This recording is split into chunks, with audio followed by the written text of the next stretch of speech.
Junto a la mesa se ha quedado solo, debajo de las vigas, en penumbra los muros.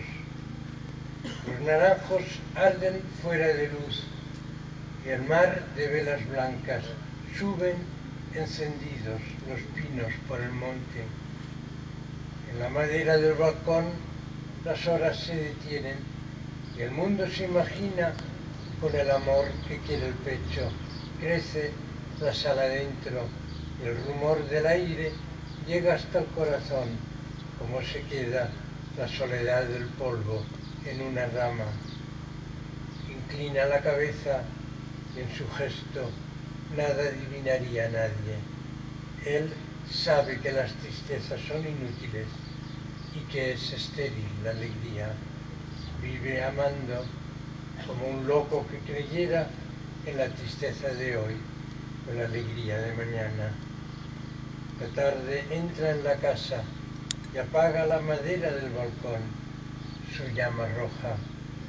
Ay, se muere todo, pasa la luz, la flor, los sentimientos se marchitan, las fuerzas van perdiéndose.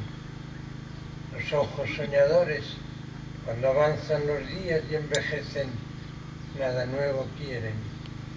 Con lentitud baja aquel hombre, sale a la puerta de la casa, mira los campos, las alturas, los primeros astros del cielo, reconoce el mundo. Alguien llega del bosque con su cesta luminosa de grillo, sus callados fuegos de hierba seca.